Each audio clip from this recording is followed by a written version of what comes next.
actividad bastante poco feliz a mi gusto. Soy amante de la naturaleza. Bueno, vamos a ver todos los bancos. Por favor, soy amante de la naturaleza y no me gustan los desmontes. Entonces presenta la siguiente información a los efectos de la liquidación del IVA, periodo fiscal julio. Vamos abajo al punto D, que dice: se pide, sabiendo a qué se dedica nuestro contribuyente, determinar el impuesto al valor agregado del mes de julio.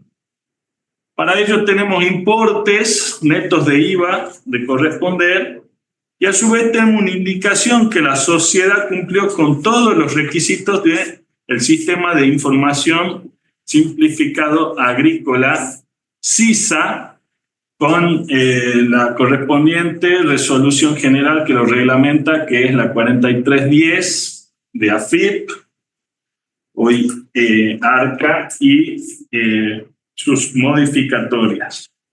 ¿De qué se trata este sistema? ¿De qué se trata el Sistema de Información Simplificado Agrícola, SISA? Bueno, este SISA se trata de ni más ni menos que un scoring, fíjense, que aplica para medir el riesgo fiscal de los productores. Es un scoring que tiene sí por objeto más que nada eso, determinar el riesgo fiscal. Recordamos, para los que llegan recién, que tenemos tres actividades. Esta es cultivo de sojas, cría de cerdo y, en forma adicional, el servicio de desmonte. Vamos a analizar los ingresos para determinar lo que es el débito fiscal. Vamos a ver el tema de las compras, por supuesto, para determinar cuánto del impuesto facturado se transforma en crédito fiscal. Sí, quería invitar a que se cambie de aula porque van a empezar a trabajar acá afuera y no van a poder dar clases bien. Están por poner una red al aula B. No puedo trasladar, ya está conectado a internet, todo eso. Sí, esas son las. A mí me hacen una neta aula. A mí me dieron de abajo de. Con 2 meses de antelación. ¿Quién le...? Orlando de Centro de Cositas que fue, se acerca y le. Después hablo con él, gracias. Gracias.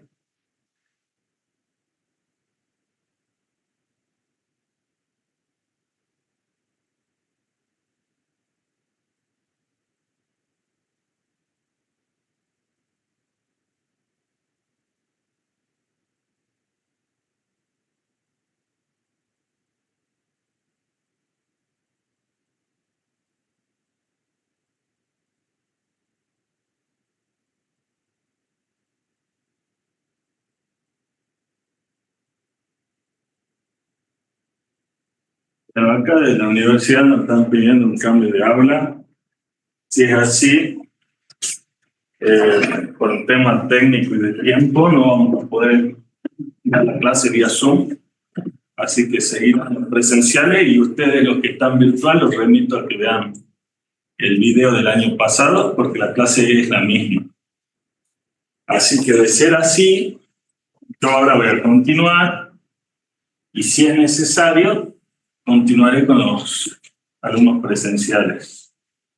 Porque no es atribuible a mí esto, yo estuve un tiempo y largamos la clase puntual.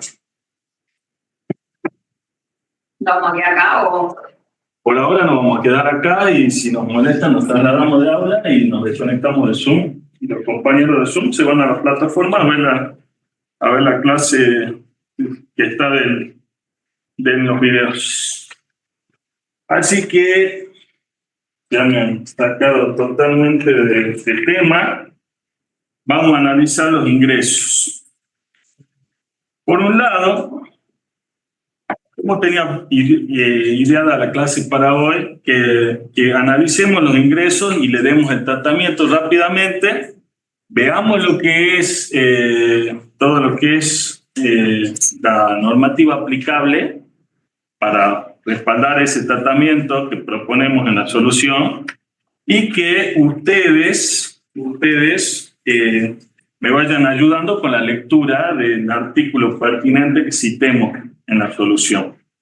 Entonces, por un lado, les decía que tenemos como ingresos venta de soja a granel por un monto neto de 550.000 y a su vez, la venta de soja a granel grabada, ¿qué alícuota estará?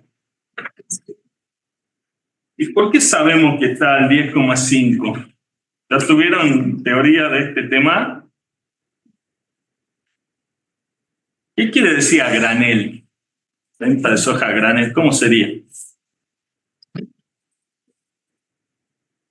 ¿Cómo sería a granel? ¿Sería suelta, al por mayor? Suelta. Bien. Bien, bien. Pero es una soja que, por supuesto, ya se encuentra cultivada, ¿no? Tenemos un monto neto de 550.000 y dice que a su vez se adicionó fletes. No está más nadie, ¿no? O sea, el que llega tarde, usted la última que entra. Se le adicionó flete por el transporte de granos por 12.000 pesos. Flete, base imponible, artículo 10, quinto párrafo, apartado 2, plena aplicación acá de la teoría de la unicidad. Es decir, yo les preguntaba, ¿la venta de soja a granel está grabada? Ustedes me dicen que sí. Y me dicen que está grabada la alícuota del 10,5%, o sea que goza de esa reducción. Por ende, el flete, que puede ser considerado como un servicio conexo o accesorio de la operación principal, también se va a encontrar grabado a esa alícuota del 10,5%, los 12.000 pesos. Se los marco en la solución, se los voy mostrando. Cuestión de que, vamos a ver un poquito, y tenemos la venta de soja a granel por un lado al 10,5, que tienen la base imponible o precio neto grabado, la alícuota respectiva y el débito fiscal, y aplicarle a la base imponible la alícuota de 57.750. Y nos aparece una columna de retenciones soportadas que dice, punto 1, conforme la liquidación primaria de granos extendida por el comprador, sufrió retenciones de IVA del 8% por tener riesgo fiscal alto. Fíjense entonces cómo este scoring o esta suerte de ranking, ¿sí? de lo que es CISA, asigna un riesgo fiscal alto y en este caso es percutido el contribuyente con una retención a una alícuota mayor a la que normalmente tienen las retenciones de IVA, en este caso del 8%, y la referencia normativa es para la alícuota de lo que es la venta de soja, 28A.5 de la solución. Decíamos que el flete queda grabado a la misma alícuota porque es un servicio conexo de la operación principal, que es venta de soja a granel. Entonces genera un débito fiscal de 1.260. Citamos en la solución distintos dictámenes de la Dirección de Asuntos Legales, Dirección de Asuntos Técnicos de lo que era AFIP, ¿sí? Y después lo pueden consultar.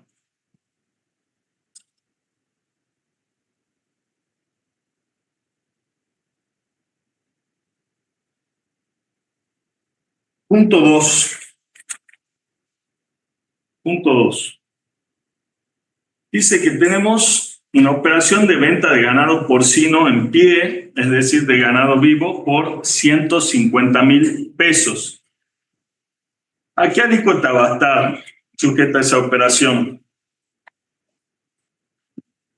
Esa operación va a estar grabada, sí, a la alícuota del 10,5%, conforme lo que tienen ustedes en la solución, el 28A.1, Ganado porcino en pie quiere decir ganado vivo, 150.000, pero antes, haciendo un poco de historia, antes del 2018, esa operación quedaba alcanzada a la alícuota general. Hoy goza de la alícuota reducida del 10,5%, porque la ley 27430, que fue una gran reforma tributaria, equiparó la carne derivada del cerdo a otras carnes que gozan de alícuota reducida. Por ende, si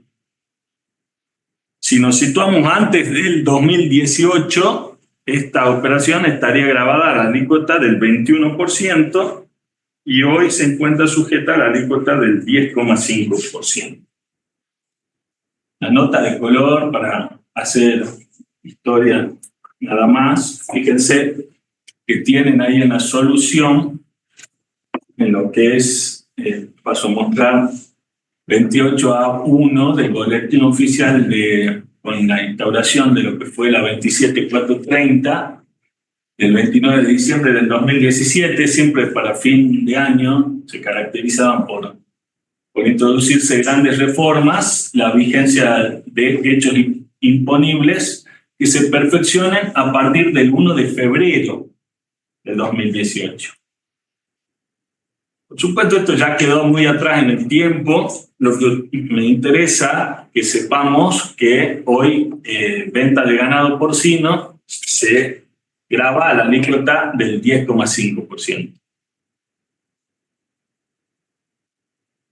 Entonces, notemos que las tres primeras operaciones que analizamos están grabadas a la misma alícuota del 10,5%, y generalmente para un productor, en este caso para un sujeto de cierta envergadura empresaria, que es esta SA que hace cultivo de soja, todo lo que es esa trazabilidad, ¿no?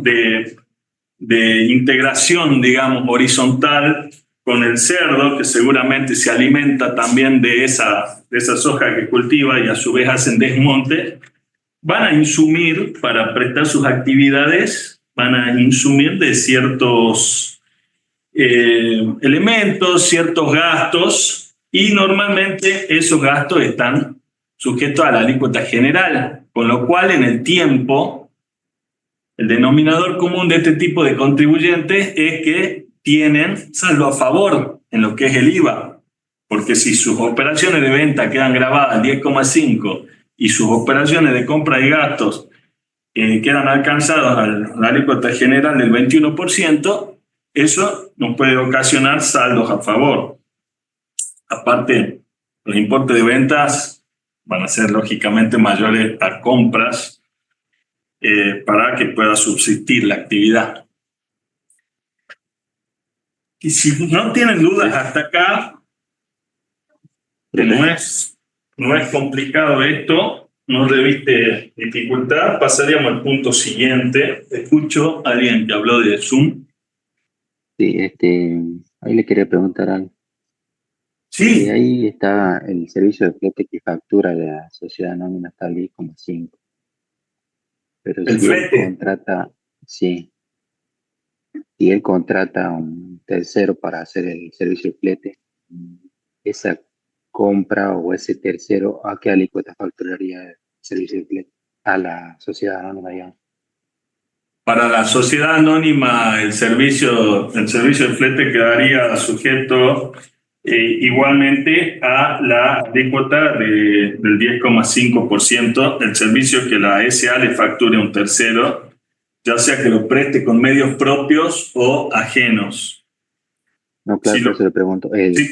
Si contratara un flete y a otra empresa de flete, y esa empresa de flete le emite una factura con un IVA del 21%, en ese caso el crédito fiscal quedaría sujeto a la alícuota del 21% y el débito fiscal al 10,5% igual. Ah, bien. Pero está buena la consulta. El tercerizado factura al 21%. ¿Cómo, perdón?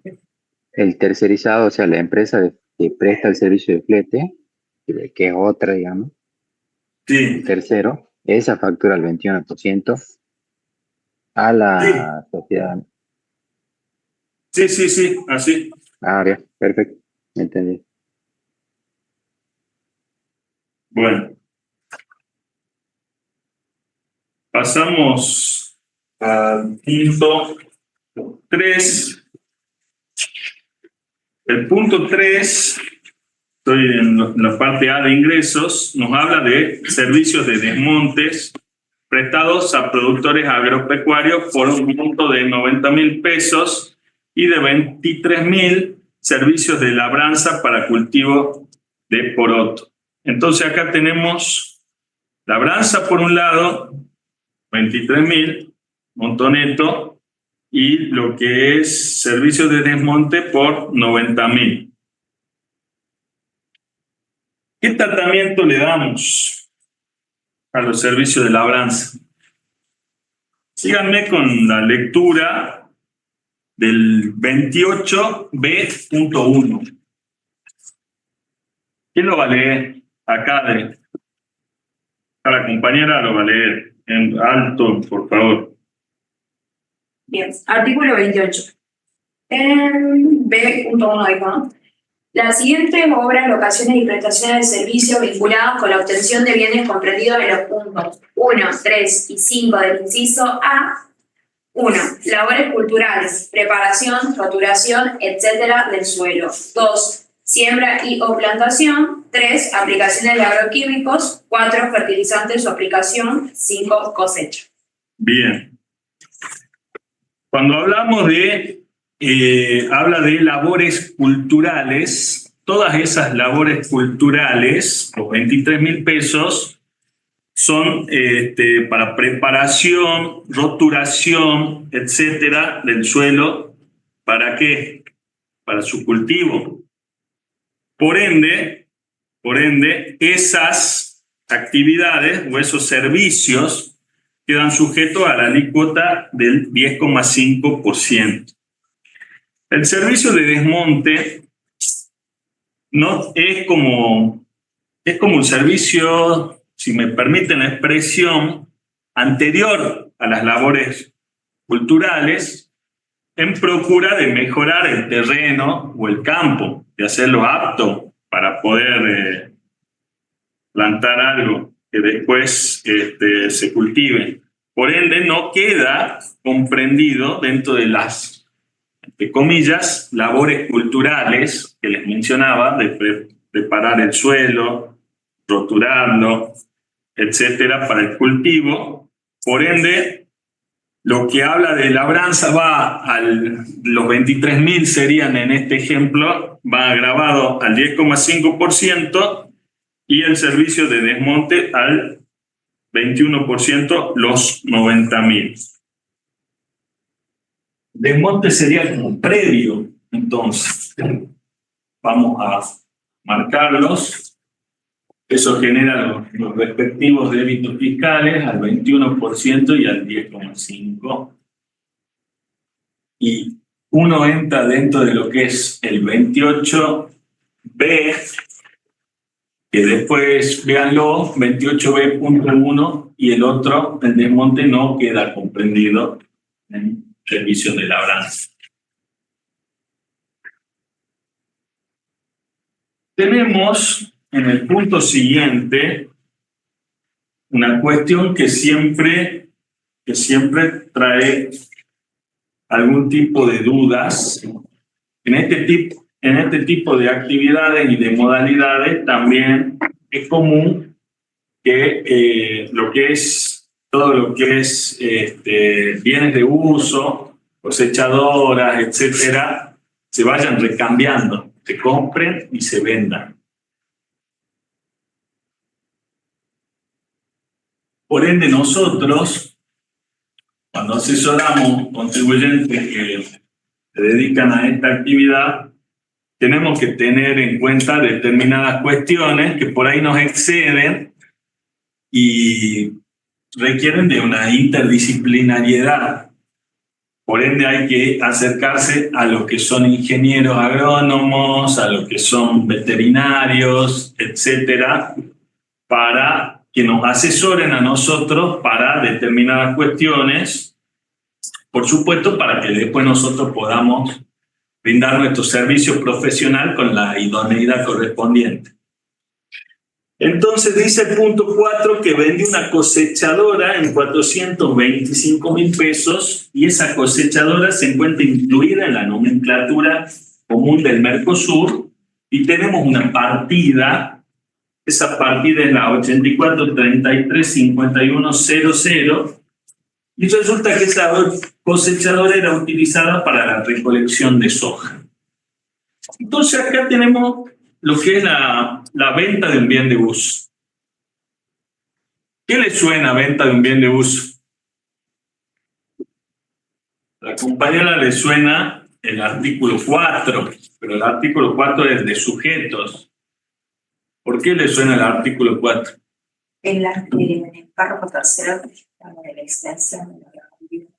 Bien, por la extensión de la imposición en razón del sujeto, artículo 4, tercer párrafo, la venta de un bien de uso queda grabada y como este bien de uso se encuentra en la nomenclatura común del Mercosur, que ya les paso como a comentar un poco de qué se trata eso, queda sujeta a la alícuota reducida, el 10,5% debido a esa inclusión.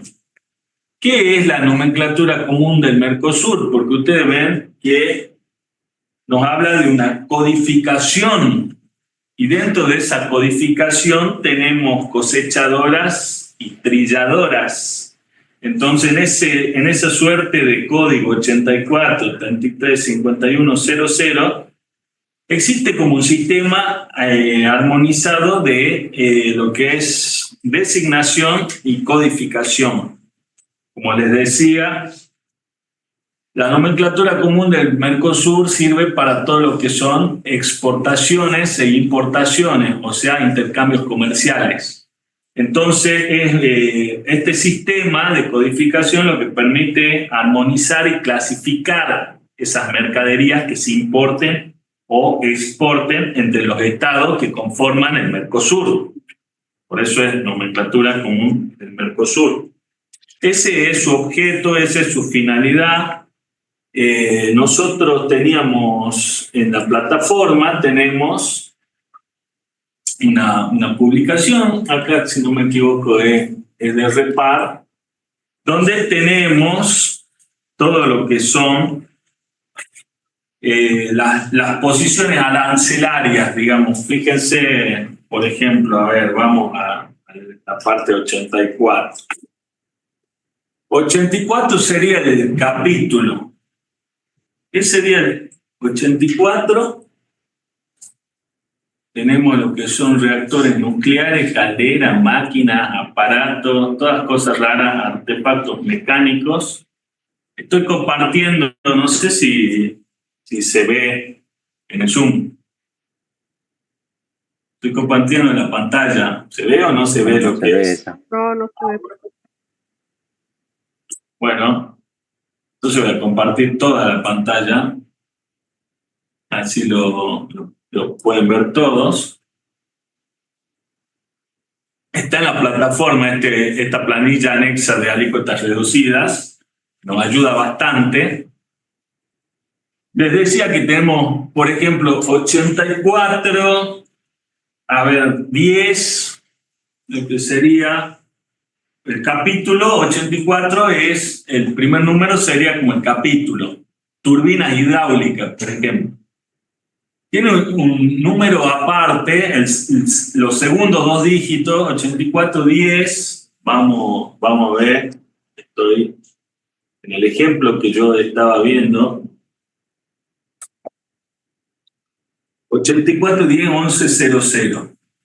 Fíjense que estamos en el 8410.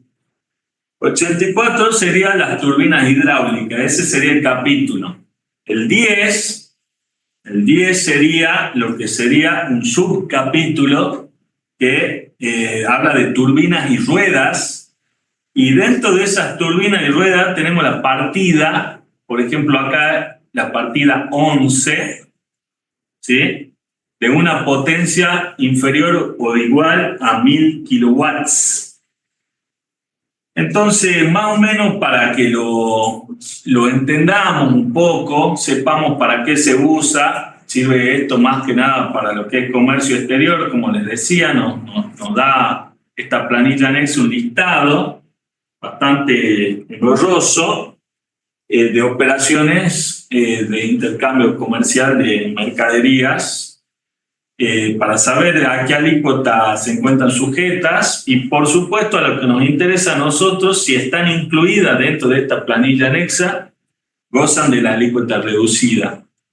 Y plena aplicación, volvemos al caso práctico de la extensión de la imposición en razón del sujeto, por cuanto este sujeto vende un bien de uso y ese bien de uso o esa inversión en bien de uso, cuando se hizo, seguramente se computó crédito fiscal, entonces ahora que se vende la máquina, esa operación genera un débito fiscal, en este caso de 44.625 pesos.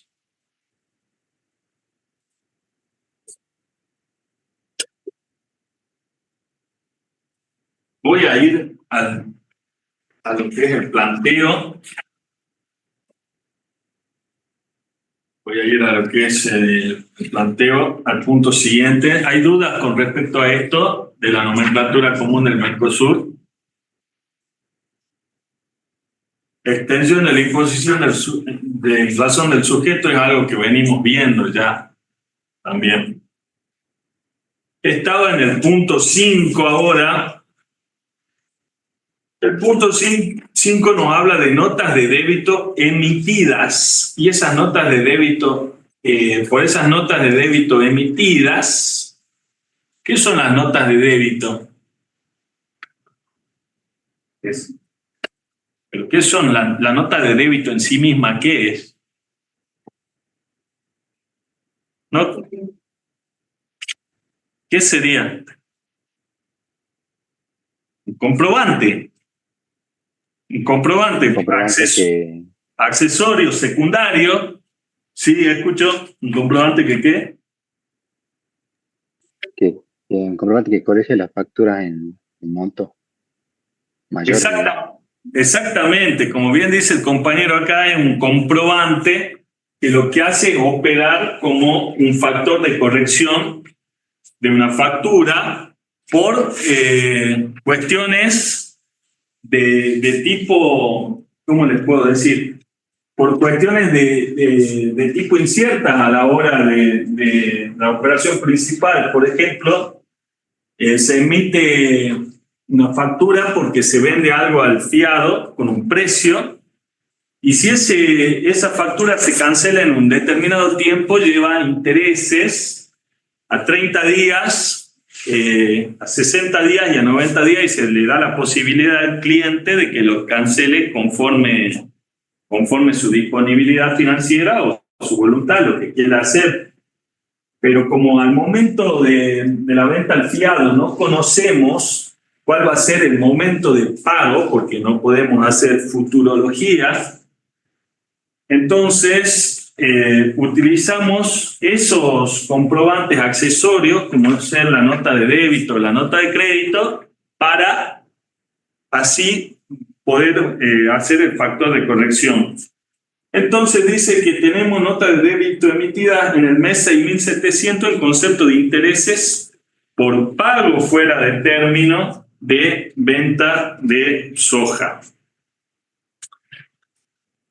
Intereses. Los intereses dentro de lo que es base imponible, artículo 10, quinto párrafo, ¿se acuerdan? Son integrantes del precio neto grabado, aunque se facturen o convengan por separado, y aun cuando considerados individualmente no se encuentren sometidos a imposición, punto o apartado 2 del 10 quinto párrafo incluye intereses. Esos intereses por supuesto, en plena aplicación de lo que es teoría de la unicidad, quedan alcanzados a la alícuota de la operación principal. ¿Cuál era la operación principal? ¿De qué derivan los intereses? La venta de soja. De la venta de soja. Y la venta de soja a granel, ¿a qué alícuota estaba alcanzada? Dijimos que estaba al 10,5, primer punto, punto a 1. Entonces los intereses también se van a encontrar alcanzados a dicha alícuota. ¿Cuál es el momento del perfeccionamiento del hecho imponible intereses?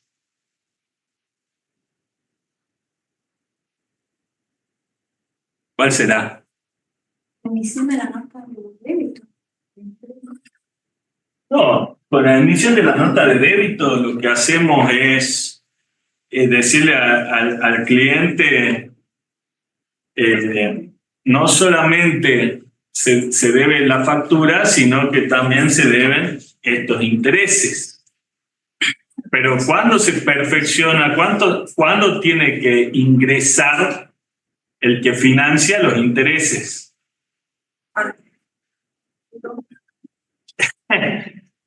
Puede ser con la percepción, y también puede ser con el vencimiento estipulado en el contrato. Pero dependerá. Eso ya lo vamos a ver en prácticos futuros. El práctico, si no me equivoco, número 12 de servicios financieros. Algo ahora les voy adelantando y se lo voy a comentar. Cuando la financiación es querida, convenida entre las partes, acordada, deseada, buscada, los dos quieren, ¿sí? Con consentimiento mutuo, bueno, en ese caso se perfecciona el hecho imponible intereses con el vencimiento para el plazo fijado, ¿sí? El vencimiento estipulado en el contrato. En caso de que ya haya intereses derivados del incumplimiento de una operación grabada, vía penalidad, llámenlo como quieran, resarcitorio, punitorio, moratorio, no importa el nombre, a mí me gusta llamarlo intereses derivados del incumplimiento de una operación grabada. En ese caso, sí, como ya es demasiado castigo para el que financia, se le llevaron la mercadería, no le pagaron, tampoco al vencimiento pagaron los intereses, ya no se pueden ni ver deudor y acreedor, se acabó el romance. Bueno, en ese momento los intereses fuera, digamos, de lo que es el acuerdo deseado entre las partes, se perfecciona con la percepción, si no es demasiado castigo para el que financia. Como les decía, que se le lleven sus mercaderías y que encima no le paguen la mercadería y tampoco le paguen los intereses convenidos, bueno, ya es demasiado. Pero si son intereses convenidos, se perfecciona en el vencimiento que se haya estipulado para el pago de esos intereses. Ya lo vamos a ver, pero les recomiendo la lectura del decreto reglamentario del 22 y del 24.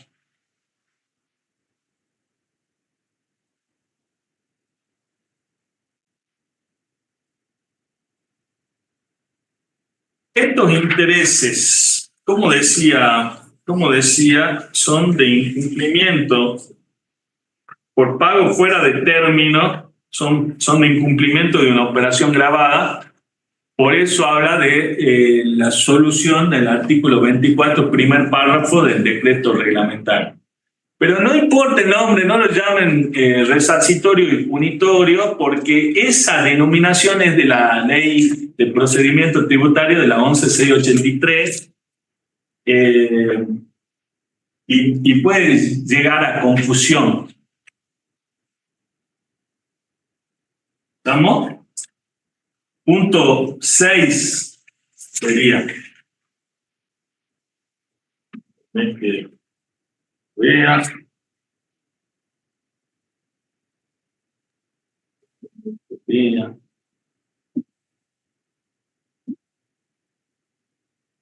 Antes les quería decir otra cosa. Repasamos el tema, vuelvo a repasar el tema de los intereses.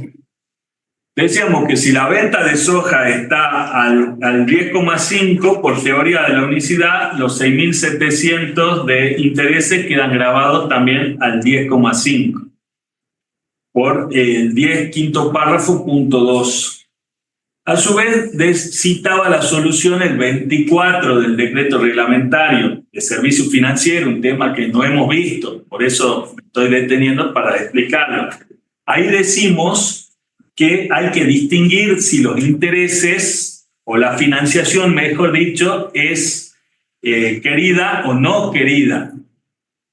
En el caso de los intereses estos derivados de un incumplimiento de una operación grabada, ya no es una financiación querida, porque es por pago fuera de término. Como es por pago fuera de término, es una suerte de penalidad.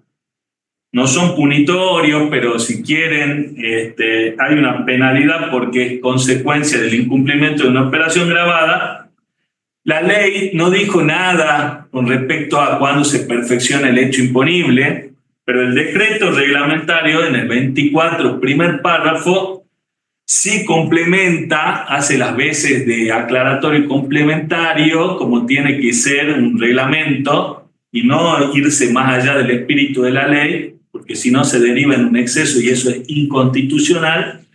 Entonces, procura que el nacimiento de derecho imponible se va a producir, como bien decíamos, en el momento de la percepción, porque si no ya es demasiado castigo.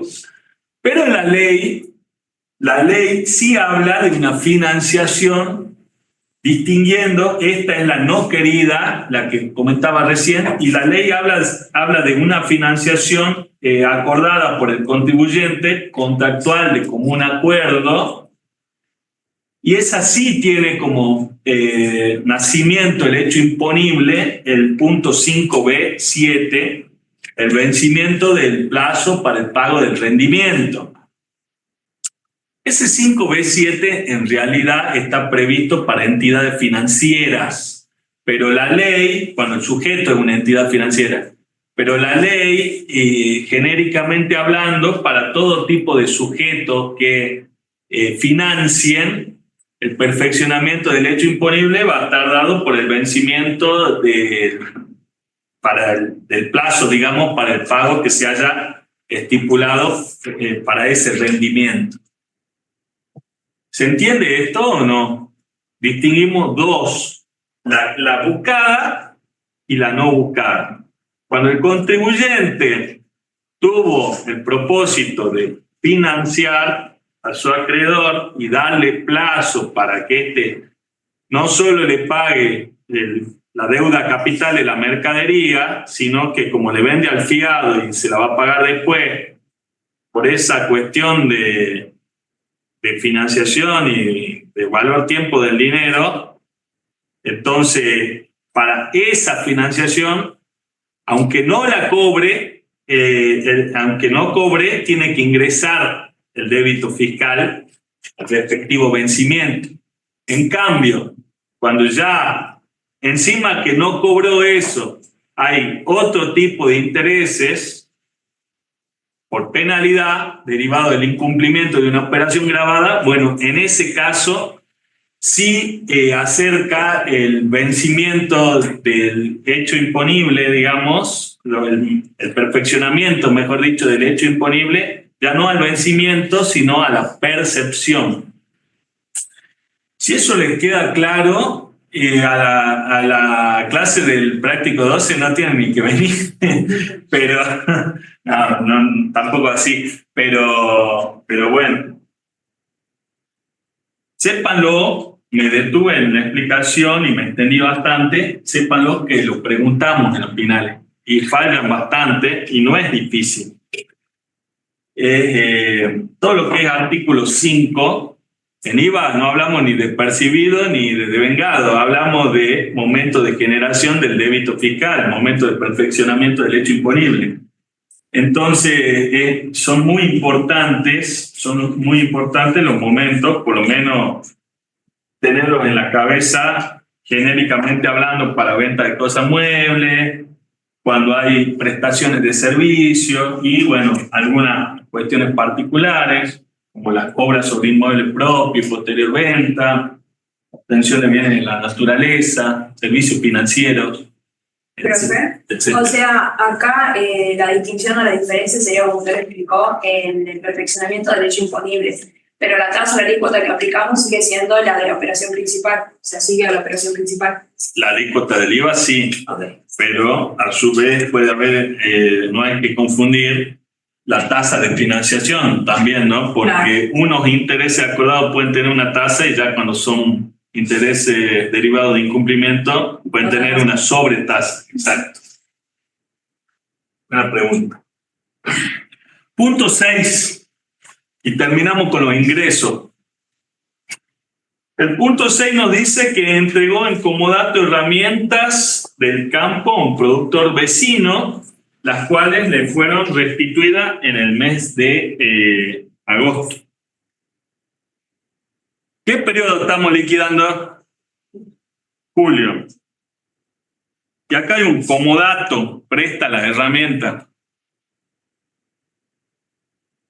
¿Qué actividad tenía el contribuyente?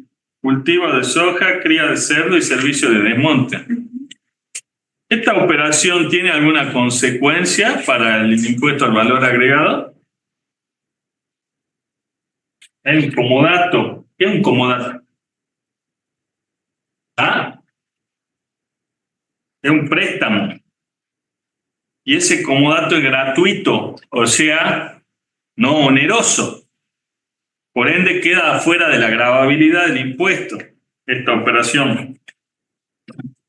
¿Sí? No reviste, creo, complejidad. Contrato unilateral y gratuito que no configura el hecho imponible.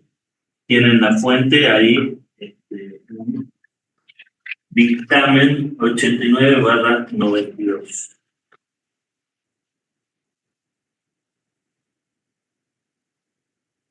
Bueno, concluyeron que fueron la parte de ingresos. Vamos a ver lo que sería las compras y gastos. En esta compra y gastos tenemos que analizar los requisitos para la procedencia del cómputo del crédito fiscal, cuestión que ustedes ya conocen. ¿Cuál es la regla general? El crédito fiscal emane de un comprobante, o sea que tiene que estar facturado, documentado, como Dios manda, conforme a la 1415, con un código de autorización de impresión o electrónico vigente, que sea de una fecha de vencimiento, digamos, posterior a lo que es la emisión del comprobante. Ese comprobante esa operación se tiene que estar vinculada, por supuesto, con operaciones grabadas, y en esa medida de la vinculación es la proporción de crédito fiscal que nos vamos a tomar con un orden de prelación de apropiación directa,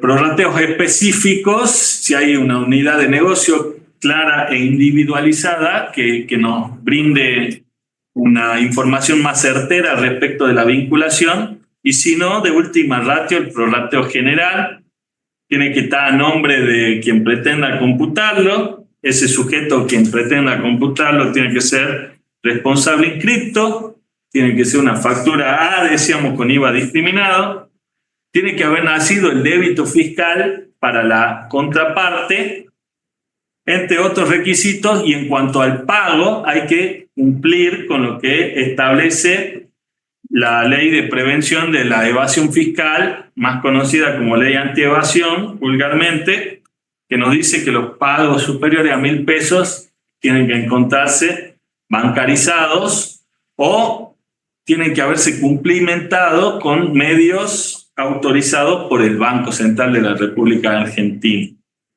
Si me olvidé de algún requisito, esos son los principales. También está, por supuesto, el tema de la regla del error, comparo el IVA facturado versus el neto por la alícuota a la cual estaría sujeta la operación, un IVA teórico, y de los dos tomo el menor.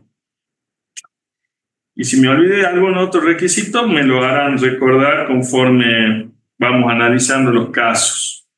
El punto 1, estoy en la parte B del planteo, nos dice que compra semillas de soja, vendía semillas de soja, o vendía soja a granel, mejor dicho, y acá está comprando semillas de soja por un valor de 98.000 pesos, con un IVA facturado de 20.580, y además separa lo que sería soja de propia producción por un valor de 72.000 pesos para sembrar en la próxima campaña agrícola. ¿Eso está bien? ¿Está permitido? Ustedes saben que las semillas vienen en latitas y esas latitas son muy caras.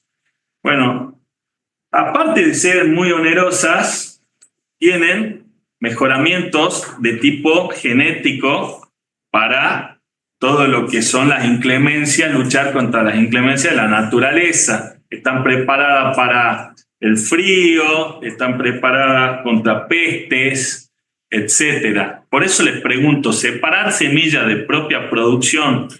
Yo armo en el campo el surco y tiro semillas compradas, semillas separadas, hago toda una mezcolanza, hago lo que quiero y eso está bien, está permitido. ¿Qué piensan ustedes? ¿O hay alguna autoridad de aplicación y de control, sobre todo controles de tipo fitosanitario porque esto va a ir después o a exportarse al mercado interno y se va a vender y se va a consumir por humanos o animales? Entonces yo les pregunto, ¿qué piensan ustedes? ¿Está bien separar semillas propias y aplicarlas a alguna campaña futura? Si lo hago, ¿puedo llegar a tener algún tipo de consecuencia? Porque si no, venimos acá, hacemos el práctico, vemos la solución, los números y nos vamos. O sea, no tiene demasiado sentido si no conversamos de cuestiones que pueden en la vida profesional tener y que no van a saber sino después cómo resolverlas. Entonces, te escucho.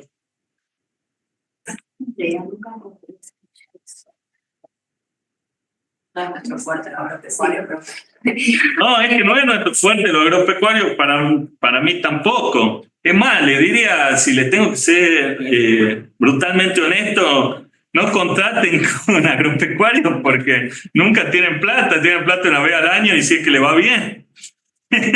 Pero más allá de eso, vamos a tener un crédito fiscal por compra de semillas, vamos a ver que se queda alcanzado, digamos, a la alícuota general, y vamos a tener por otro lado que analizar lo que es la separación de las semillas. En ese caso, también me planteo, ¿acá hay autoconsumo? ¿Hay venta? No, ¿por qué? Porque no hay transmisión de dominio entre un vendedor y un comprador. No hay una operación con un tercero. Entonces, todo lo que es la separación de la semilla para la próxima campaña va a ser simplemente una reserva, se va a guardar en un silo bolsa, en un silo, etc. Pero, ojo, no es tirarla en el silo así nomás. Hay controles, como les decía, hay que tener, si se toma esa decisión que sí se puede, hay que tener un tipo de comunicación con el organismo estatal. Se va a informar de qué bien se separa, cuántas semillas, la cantidad, su calidad, el lugar donde se va a guardar, en qué campaña se va a usar, todo lo que les comentaba recién. No se tira al surco cualquier cosa porque se busca combatir todo lo que son pestes y enfermedades. Entonces, de lo que deriva, por supuesto, porque comemos personas y animales que son más importantes que las personas. No hay autoconsumo. ¿Por qué? Porque se están transformando en bienes de cambio. ¿Sí? Si las estoy separando, se están transformando o se van a transformar en un futuro cuando se utilicen en bienes de cambio. Y con respecto a lo que es la compra de semillas adquiridas, ya les dije que estaban alcanzadas a la alícuota general 21%. Son semillas que ya han sido mejoradas genéticamente, tratadas químicamente, contra frío, contra la falta de agua. ¿Se acuerdan de la sequía que hubo? Siempre están de emergencia en el sector agropecuario. Contra heladas, contra peste, contra plagas. Hoy hay mucha tecnología incorporada, por eso esa latita de semilla es tan cara para sobrevivir todo ese tipo de contingencias. Entonces, vamos a la solución. Por todo lo que les comenté, la separación de semillas para la próxima campaña, ahí no tiene incidencia. En cuanto a la determinación del IVA de este mes que estamos liquidando, no hay operaciones onerosas con terceros. Y en la parte de lo que sería las ventas. Y en la parte de las compras teníamos lo que es la compra de semillas de soja, 98.000. El neto facturado que está bien, el IVA, facturado que está bien facturado, se cumple con la regla del error y por ende es computable porque se vincula con una actividad grabada por asignación directa, los 20.580 y grabado a la alícuota general. Fíjense que no es lo mismo comprar la semilla de la soja que si hubiera comprado soja a granel. La alícuota cambia.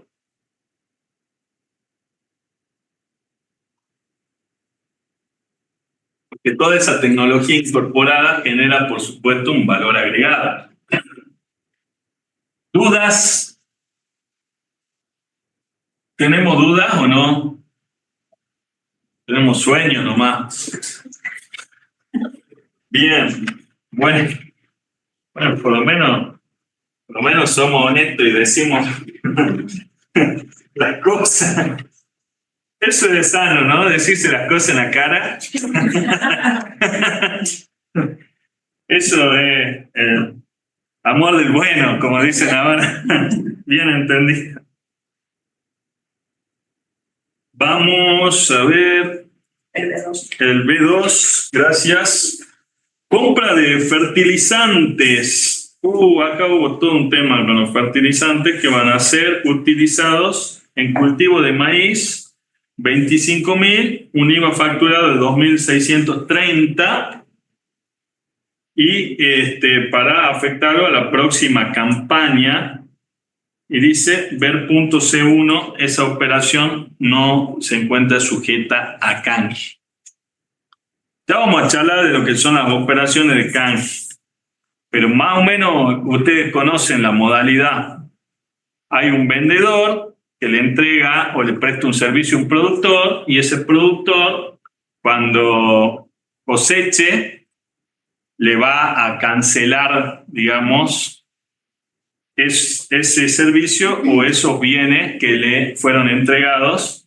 Por eso hay una indeterminación del monto de base imponible y el hecho imponible para ambas partes queda suspendido hasta la obtención del producto, hasta la entrega del producto primario por parte del productor. Es una permuta. ¿Conocen la figura? ¿Les suena? Bueno, les suena un poco. ¿Qué pasa con los fertilizantes? ¿Qué pasa con los fertilizantes? Hay compra de fertilizantes y esta operación no se encuentra sujeta a canje. Va y compra en un mostrador fertilizante. ¿A qué alícuota están alcanzadas los fertilizantes? porque acá hubo una deficiencia legislativa que después se corrigió. Por un lado hablaba de los fertilizantes propiamente dicho, y por el otro lado hablaba del servicio de aplicación del fertilizante. Hoy esa discusión no tiene sentido porque para ambas cuestiones la alícuota es del 10,5%. Pero hubo mucha tela para cortar respecto a eso. Pero ¿por qué dice maíz y cultiva soja? ¿Por qué dicen maíz? Porque puede haber, vieron que van rotando los cultivos a veces para... Sí, puede ser que en una parte del campo tenga, digamos, maíz o lo haga, como tienen ciclos, también para hacerlo trabajar al campo todo el año, puede ser que en otra etapa se cultive otra cosa. Les decía que la ley... ¿Cómo, perdón? En el punto segundo habla del cultivo de maíz. Bueno. Les decía que queda grabada la alícuota del 10,5%, el IVA facturado, entonces el neto es 25.000, el IVA facturado 2.630, la regla del error nos da, si al neto le aplicamos la alícuota del 10,5, 2.625, entonces ese es el IVA computable. Acá hay una pérdida de IVA por regla del error. Tienen todo el tema de lo que es el tratamiento de las alícuotas en el 28, inciso L, para lo que es esta compra de fertilizantes.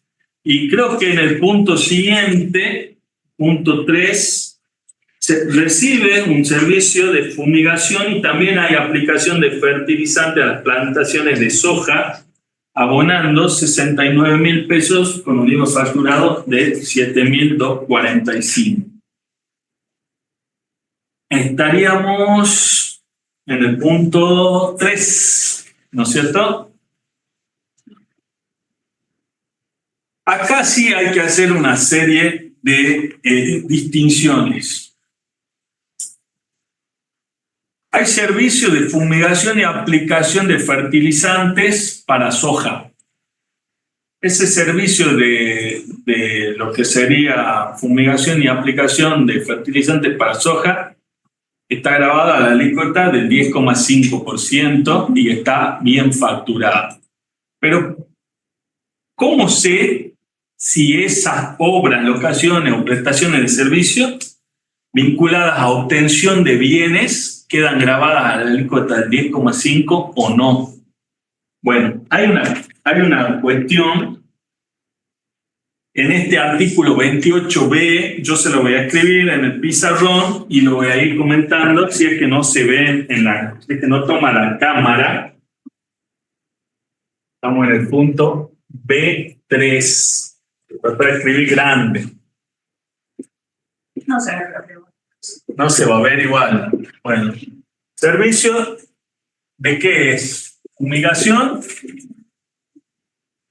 Y aplicación de fertilizante. Por un lado fumigación y por el otro lado aplicación de fertilizante.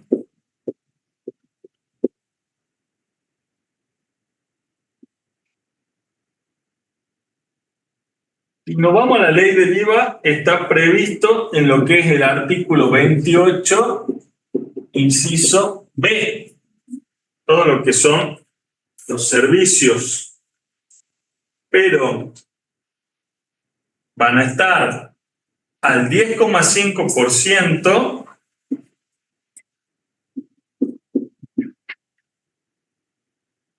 Esos servicios si se encuentran vinculados con obtención de bienes.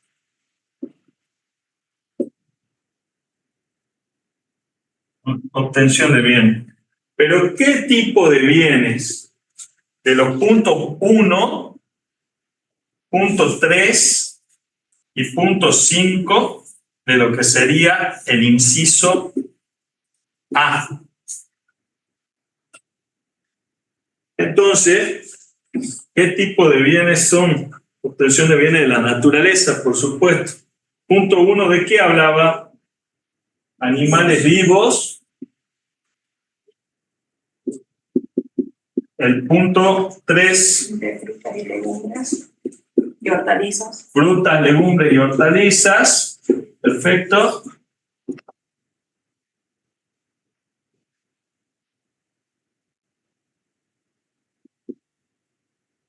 Y el punto 5 de granos.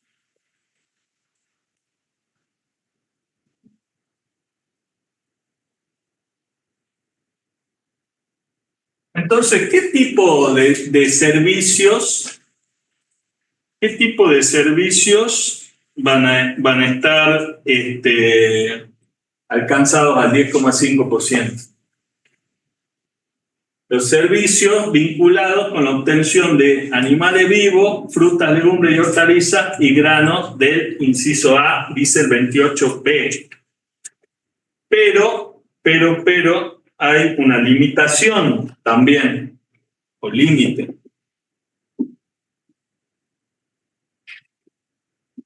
Limitado a, ¿qué va a ser el servicio?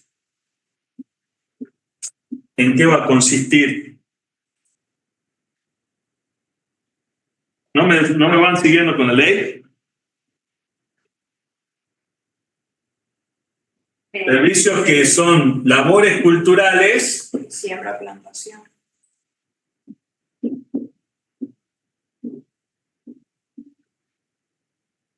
Bien.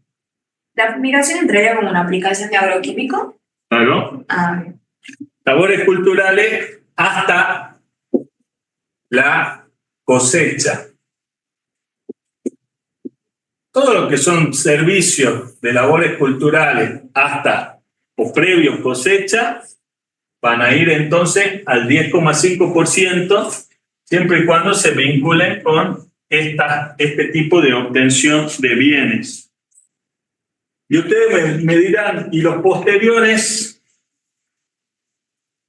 Posterior a la cosecha. Bueno, ahí siempre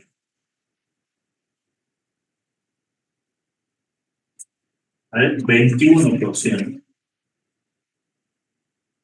¿Sí? Posteriores a la cosecha. Y les voy a dar un ejemplo. Un servicio de enfardado es posterior a cosecha y ese va al 21%. ¿Se entiende esto?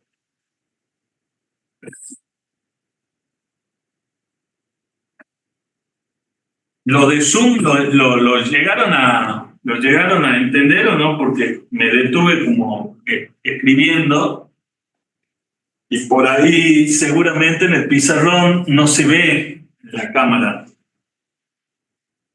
Entonces yo no estoy enfocada la cámara, pero no lo logro distinguir. Sí, profe. Bueno.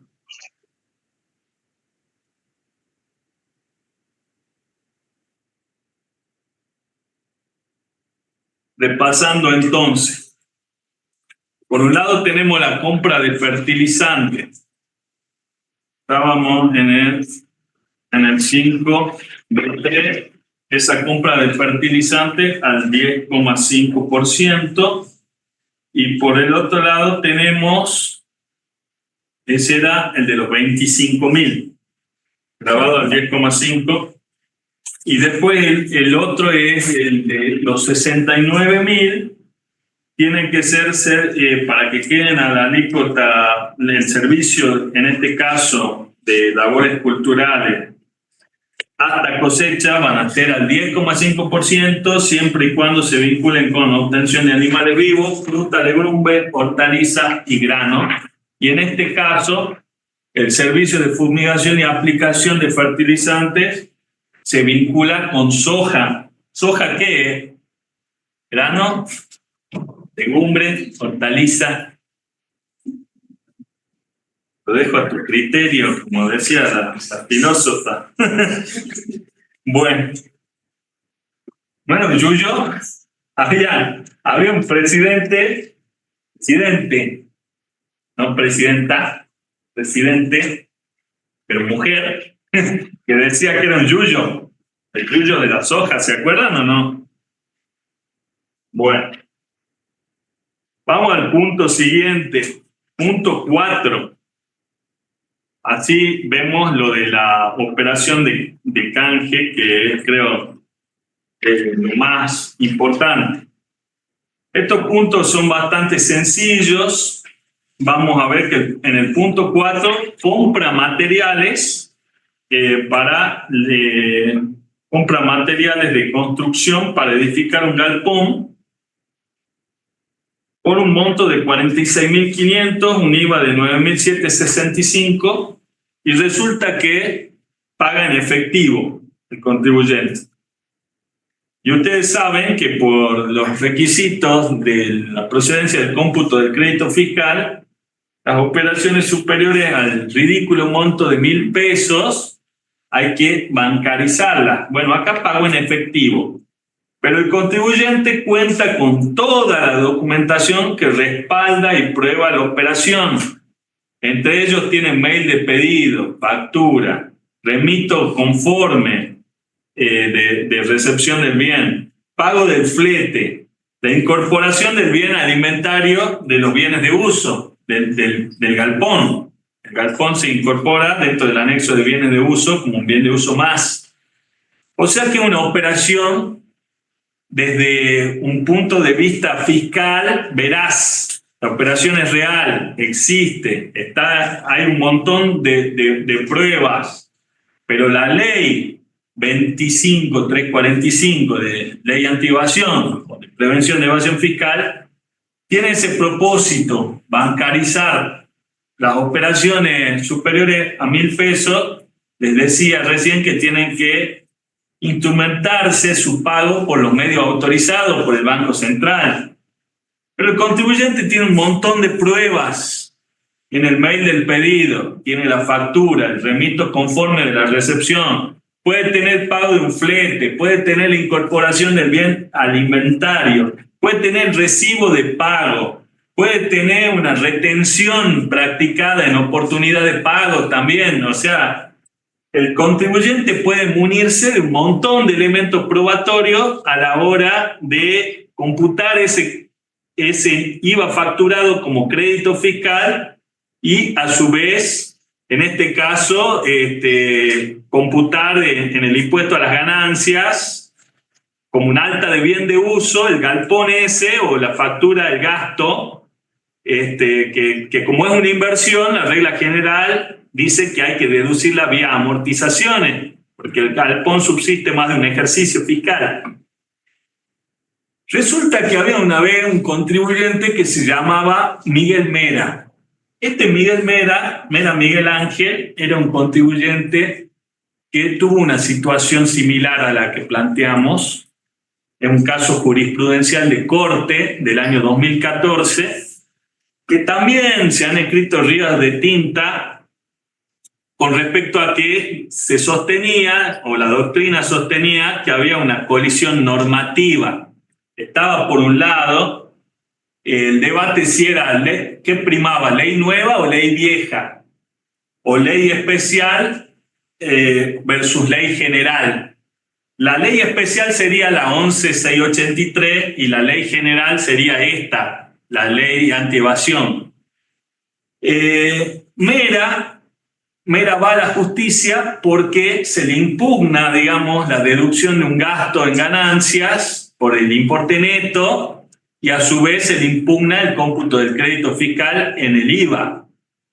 Y Mera sostiene la doctrina del fallo Mera, mejor dicho, sostiene que si se cercena, digamos, la posibilidad de computar el gasto como deducción en ganancias, el impuesto a la ganancia no está alcanzando la ganancia neta, sino que está alcanzando la ganancia bruta, con lo cual no se termina realmente alcanzando la verdadera capacidad contributiva, como todo impuesto tiene que apuntar a hacer, sino que deviene confiscatorio. Lo mismo pasa con el IVA. Si se le prohíbe el cómputo del crédito fiscal o se le impugna algún comprobante de esta naturaleza, de una operación que realmente es veraz, existe, hay un montón de pruebas de que así sucede. En este caso, se estaría equiparando el IVA a un impuesto sobre las ventas y no alcanzando el verdadero valor agregado de las operaciones. O sea que la base imponible terminaría tornándose igual al precio de venta, con lo cual eso también es confiscatorio y por supuesto que es irrazonable. Y la riqueza del fallo Mera dice que no sirve tanto debatir si es ley nueva, ley vieja, ley especial o ley general, porque eran leyes y como esa colisión es entre dos leyes del mismo rango, bueno, se prestaba para ese tipo de discusión. Sin embargo, acá prevalece, y eso es la importancia del fallo, lo que es la posibilidad de que el contribuyente pueda aportar medios de prueba que respalden, en este caso, la operación, porque la ley anti-evasión parte de una presunción absoluta, que si el pago fue superior a 1.000 pesos y no se bancarizó, es como que se presume que no hay deducción en ganancia de gasto ni cómputo de crédito fiscal en IVA. En cambio, acá prevalece, digamos, la posibilidad de que el contribuyente aporte la prueba en contrario de existencia de la operación y así poder computar el gasto en ganancias y el IVA facturado como crédito fiscal en el impuesto al valor agregado.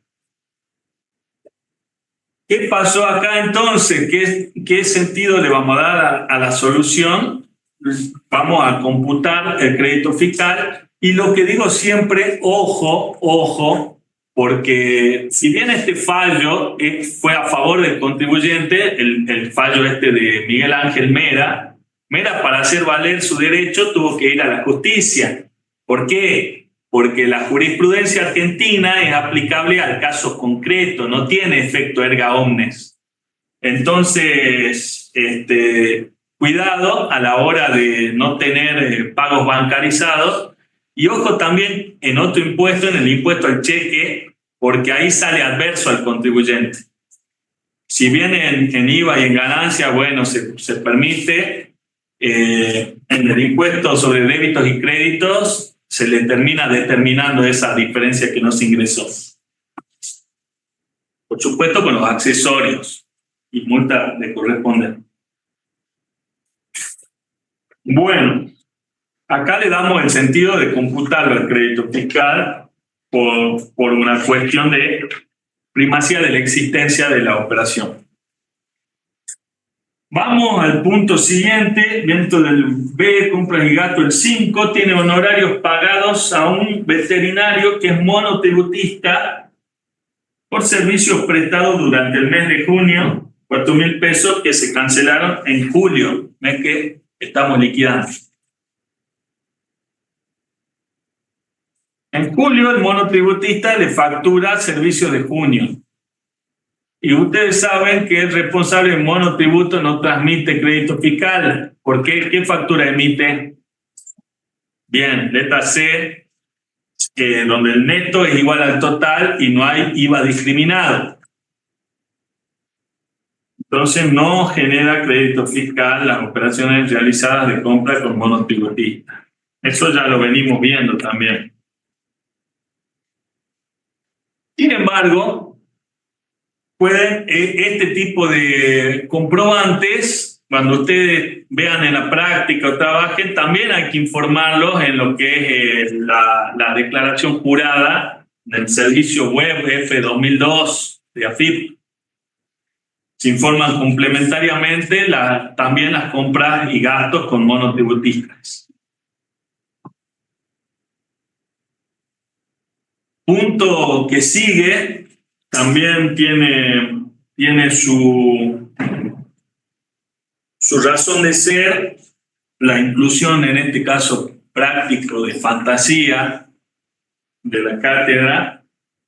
Dice que abonó sueldos a todo el personal por 56.000 pesos correspondiente al mes de julio y depositó al vencimiento los aportes y contribuciones a la Seguridad Social del F931 el día de su vencimiento 7 de agosto. O sea, en agosto, aparte de pagarle el sueldo a sus empleados en relación de dependencia, ingresa los aportes y contribuciones al CIPA de Seguridad Social. Por las contribuciones patronales, cargas sociales, no sé cómo, depende de qué tan viejos sean, qué jerga les guste más. Por las contribuciones, si bien tienen otra naturaleza jurídica, a mi criterio son un impuesto. Y por ese tipo de contribuciones, digamos, a la seguridad social, se permite que el contribuyente se autogenere un crédito de impuesto. Y digo crédito de impuesto y no crédito fiscal, pese a que el ex decreto 814 habla de crédito fiscal. Para mí la regla general del crédito fiscal parte de que hay un documento y ese documento es extendido por otro. En este caso, por el pago de contribuciones, y tiene ese estímulo, digamos, promover el pago de contribuciones, se le permite al contribuyente de que de lo que pagó, una parte pueda computarse como crédito fiscal, pero solamente por las contribuciones a la seguridad social. ¿Y por qué? Dependiendo de qué tan cerca esté del obelisco de Buenos Aires, menos de la cava, de la AMBA, como le dicen ahora, tiene tantos nombres, menos crédito fiscal o menos crédito de impuestos se va a poder autogenerar. Entonces, para que me sigan, rebobino, existía un decreto 814 del año 2001. Ese decreto 814 ya quedó derogado por la ley 27.541, pero está incorporado a la misma.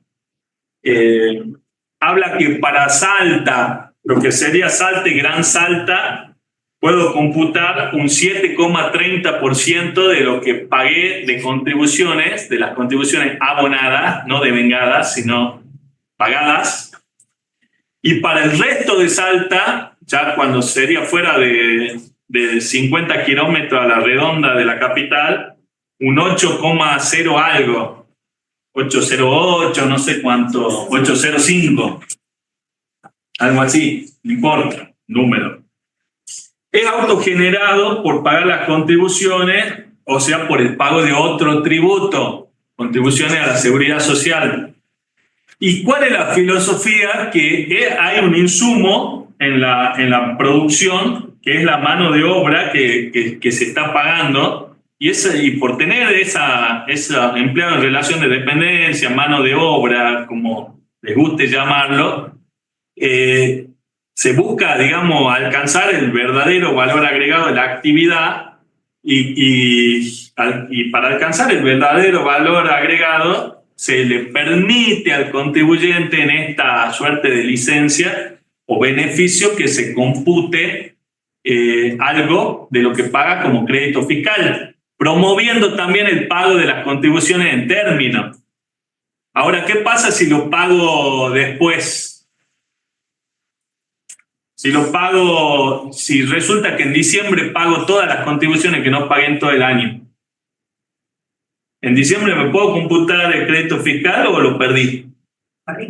Bueno, son muy fiscalistas ustedes. No lo pierdo, pese a que hay una consulta en la FIP que leí el otro día que dice que si lo pierdo, no se pierde. Y de hecho, en lo que son ajustes por inspección y cuestiones así, los inspectores permiten que se compute el crédito del ex decreto 814. Fíjense que hoy está absorbido en la 27.541. Entonces computo 4.508 pesos como crédito fiscal. ¿Por qué? ¿Cuánto había? Está en Orán. Entonces, para el cálculo, los 56.000 que pagó por contribuciones le aplican, ahí tienen al costado, el 8,05% porque es resto de Salta. Más de 50 kilómetros a la redonda de Salta Capital. Al final no sé si es 805, 808, porque arriba dice cálculo 805 y abajo dice 808. Quería hacerle un comentario con creo que 805. Quería hacer un comentario con respecto a las alícuotas. Ese 730, que yo les decía, entre más lejos estoy de Buenos Aires, mayor. Eso estaba previsto para esas alícuotas una reducción escalonada para terminar de derogar esto. Entonces, en el 2019, estos son del año 2019, el 730 y el 80 algo, son del 2019. Y en el 2020 iban a ser menores, en el 2021 menores, y así hasta derogarse. Bueno, quedaron anclados a los del 2019 y hasta hoy seguimos usando esos coeficientes o porcentajes del año 2019. Así que para que sepan la fuente, ¿sí? Si ven algún cuadro viejo o tienen la vieja redacción del decreto 814, quedó anclada en el año 2019. ¿Dudas? ¿No? ¿Quedó claro? Bueno. Se da a creer. ¿Qué va a hacer?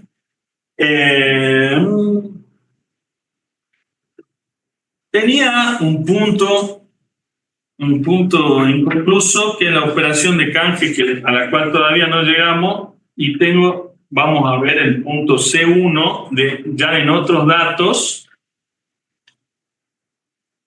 Dice que durante el mes de julio firmó un contrato de arrendamiento accidental por cosecha, ahí tienen la ley, con un responsable inscripto por un nuevo campo para destinarlo al cultivo de maíz por 100.000, abonando el 50% al momento de la firma del contrato y el otro 50% al levantar la cosecha.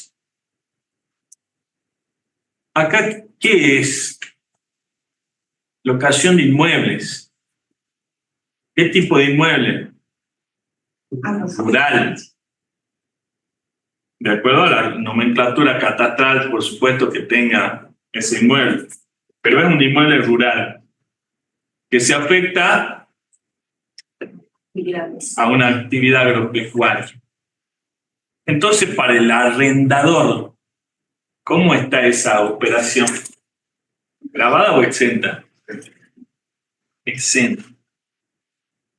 Si está exenta en la factura que le emita el arrendatario, acá nosotros somos arrendatarios, ¿cómo va a ser la factura? Importe exento y total, los 50.000. Entonces, ¿puedo computarme algún crédito fiscal? ¿Genera crédito fiscal? ¿Por qué? Por eso mismo, porque la locación de inmuebles afectado a actividad agropecuaria, de acuerdo al 7H22, está exenta. Al igual que cuando es para persona humana que viva con la familia, el locatario, persona humana que viva él y o su familia, al igual que si el locatario fuera el Estado, y al igual que algo que ya quedó también totalmente vetusto por lo ridículo del importe de 1.500 pesos para el resto de las locaciones. Hoy, por supuesto, no tiene acidez. Bien. Vamos a ver entonces el punto C2. En el punto C2 dice que conforme lo pactado oportunamente como operación de canje con proveedor de combustibles, el 11 de julio entregó 10,8547 toneladas de soja para cancelar la compra de gasoil recibido en el mes de abril. El precio neto de plaza supuesto de la soja a la fecha de entrega del producto primario es de 2.522 pesos la tonelada. ¿Cómo sería esta situación? Acá hay una operación de canje. Resulta que hay un proveedor. Esta modalidad les dije que es muy común en el agro. Hay un proveedor que le entregó combustible, ¿sí? En su momento. ¿En qué mes le entregó el combustible? Según el planteo, dice abril, ¿no? Bien, en abril. ¿Y cuándo cosecha este fulano? Si es que cosecha algo, porque puede ser, es toda una timba, va a ser posterior y bastante posterior, varios meses después, no importa el cuándo. Para el proveedor del combustible, si va a X a comprar combustible, 1A, venta de cosas muebles, concepto de venta del artículo 2 del IVA, 4A, habitualista en la venta de cosas muebles, 5A, cuando se perfecciona el hecho imponible con la entrega del combustible, ¿sí? Para esa situación concreta. El hecho de que acá haya una operación de canje suspende ese momento de generación del débito fiscal. O sea que el 5A no, todavía no. Se lleva, hay que detallarlo muy bien en las facturas, que se le factura por una operación de canje tantos litros de combustible en ese momento. Y es el proveedor del bien o del servicio, porque también puede la operación de canje involucrar servicio. ¿Quién le compra al fiado el combustible? Un productor. Y ese productor le dice que le va a pagar una vez que pueda cosechar y le va a entregar en pago. Acá sería como una especie de dación en pago, porque la dación en pago siempre es en cancelación de una deuda preexistente. Bueno, le va a pagar el combustible una vez que coseche y le va a entregar productos primarios a cambio de ese combustible. Con lo cual, para ambos queda suspendido, digamos, el hecho imponible hasta la entrega del producto primario. En este caso, la soja. La cuestión acá es, se entregó combustible en un momento 1 y se va a entregar soja en un momento 2 posterior para pagar ese combustible. Pero hay una indeterminación de la base imponible, porque yo no sé cuándo va a cosechar la soja y cuando la coseche, a cuánto va a estar esa soja, que va a tener, por supuesto, un mercado transparente. O sea que tiene un precio conocido por todo el mundo, por eso es transparente, exteriorizada. Otra cuestión, el combustible a qué alícuota está, al 21%, y la soja en esta permuta, combustible soja, está al 10,5%. Entonces acá nos planteamos si tiene que haber identidad a nivel de precios netos o a nivel de precios totales, en el caso de esta permuta, de la operación de canje. Eso nos ocasiona, por ende, un problema adicional. Vamos a ver cómo se soluciona esto. Decíamos que para el que vende el combustible, el débito fiscal queda suspendido hasta que se le cancele el precio con la entrega del producto primario, es decir, de la soja. Entonces hay un diferimiento hasta el momento en que se pueda determinar la base imponible. ¿En qué momento se va a poder determinar la base imponible? Cuando esa soja exista o sea que va a estar en función del valor del productor primario, digamos, al momento de la entrega de la soja, esa base imponible. en el mercado donde opere.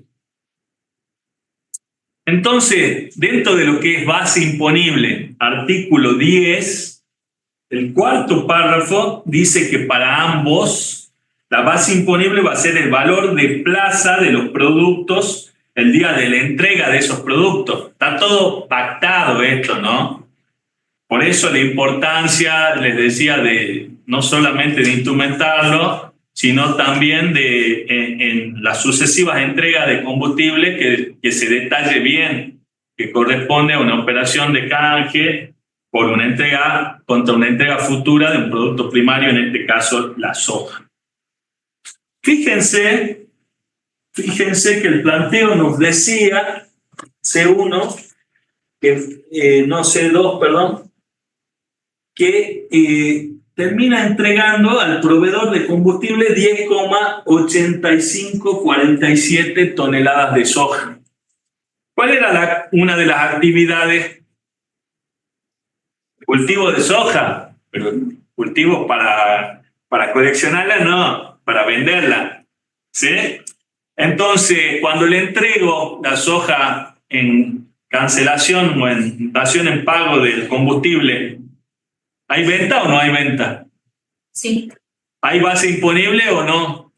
Sí, porque ya conocemos, digamos, el valor por ese mercado transparente y el momento. Es ese día de entrega. Entonces, ¿dónde está el cálculo?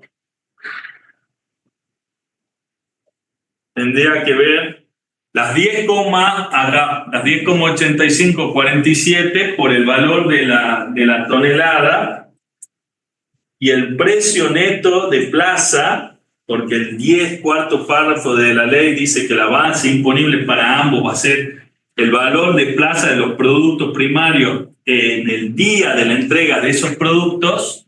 Entonces el valor al día de entrega era 2.522 y le está entregando 10,8547 toneladas, con lo cual a nivel de precios netos está entregando 27, o está vendiendo, digamos, entre comillas, porque es para pagar el combustible, pero es a su vez venta a los fines del impuesto al valor agregado, soja al 10,5% con el respectivo débito fiscal.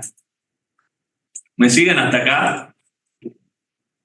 O sea que hay, según la solución, el artículo 5A, tercer párrafo, dice que el nacimiento del hecho imponible se da con la entrega del producto primario. Ahí recién es la venta. Y para ambas partes, lo que les decía recién, para la parte interviniente, la base imponible, el valor de plaza de esos productos en el día en que los mismos se entreguen. Eso con respecto a la venta. Y les decía que es una operación grabada al 10,5% porque la soja está al 10,5%. Pero el combustible está al 21%. Entonces les vuelvo a preguntar, ¿identidad a nivel de precios netos o identidad a nivel de precios totales? Y nosotros, si le estamos dando una solución en este sentido, es porque entendemos que la identidad tiene que ser a nivel de precios netos. Sin embargo, hay doctrina que sostiene que tiene que ser a nivel de precios totales.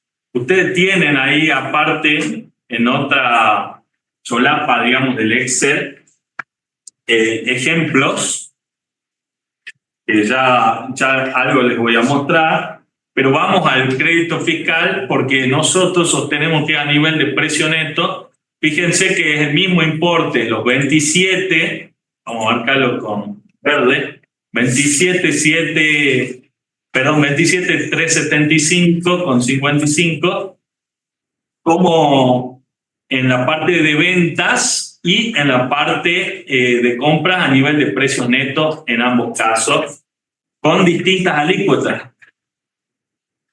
Porque acá, por las facturas de combustible, termina computando como crédito fiscal, termina computando 5.700 y sin embargo generó un débito fiscal menor de 2.800. Nosotros sostenemos que es a nivel de precio neto. Ojo que podría haber involucrado servicios también, como el servicio profesional de ustedes, o mío. Mejor mío, pero bueno, puede ser de ustedes también, ¿por qué no? Ya muy pronto. Entonces, no es bien por bien primario, digamos, por bien, sino que también puede ser bien primario por servicios. ¿Estamos?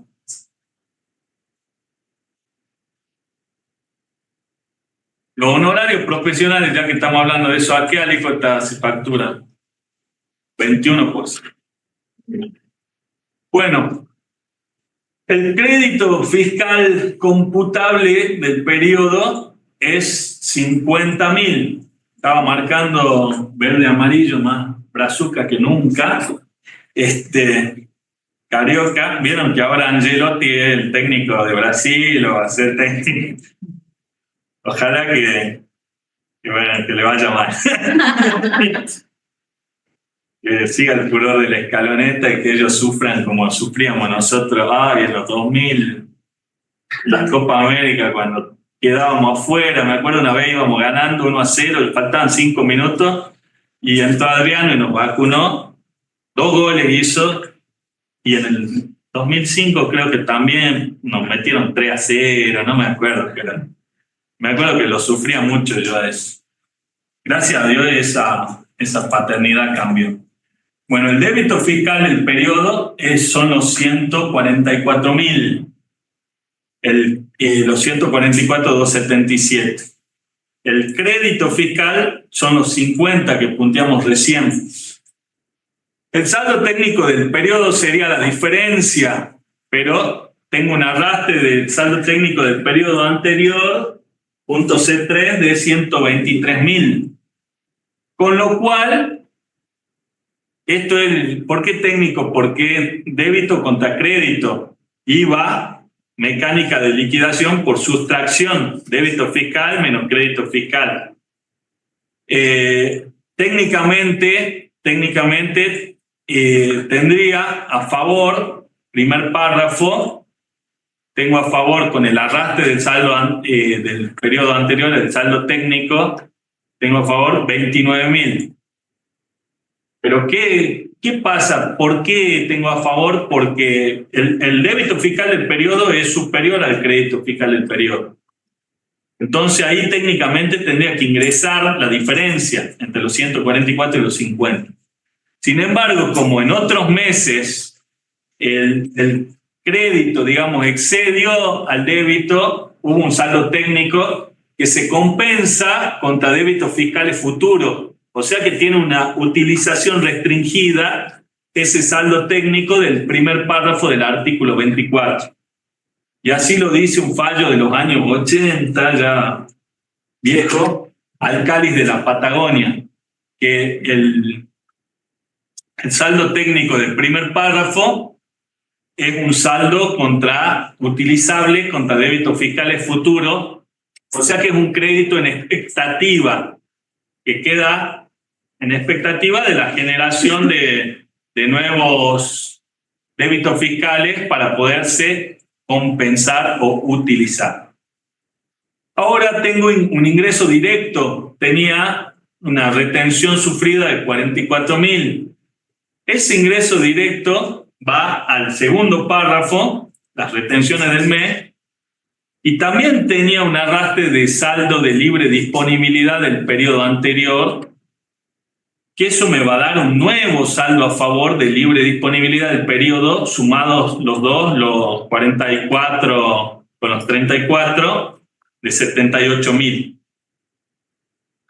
Ese saldo de libre disponibilidad, como su nombre lo indica, es de libre disponibilidad del contribuyente contra otros impuestos nacionales. Lo puedo utilizar para compensar, puedo transferirlo e incluso puedo pedir la devolución.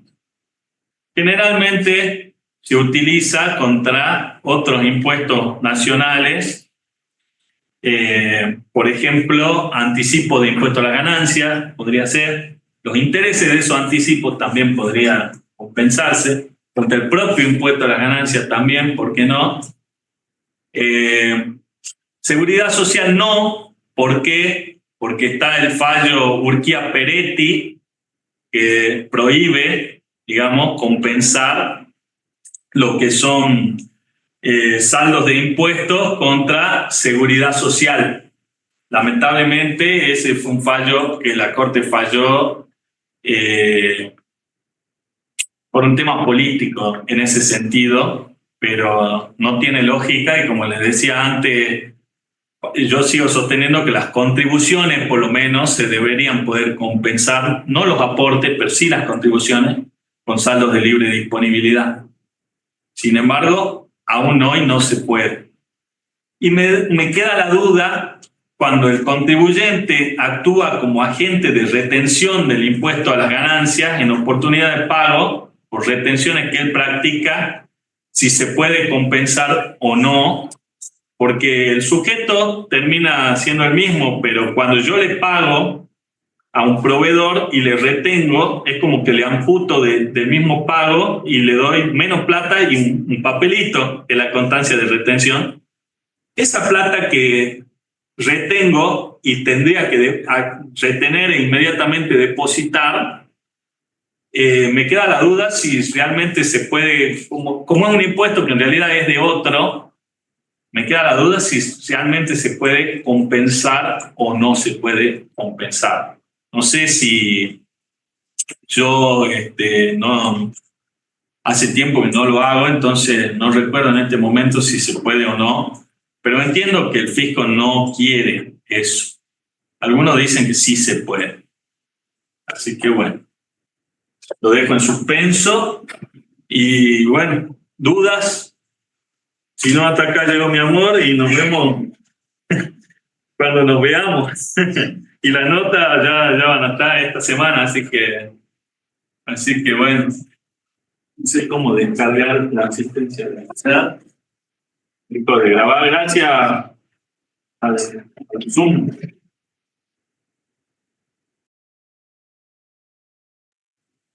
Hasta luego, profe.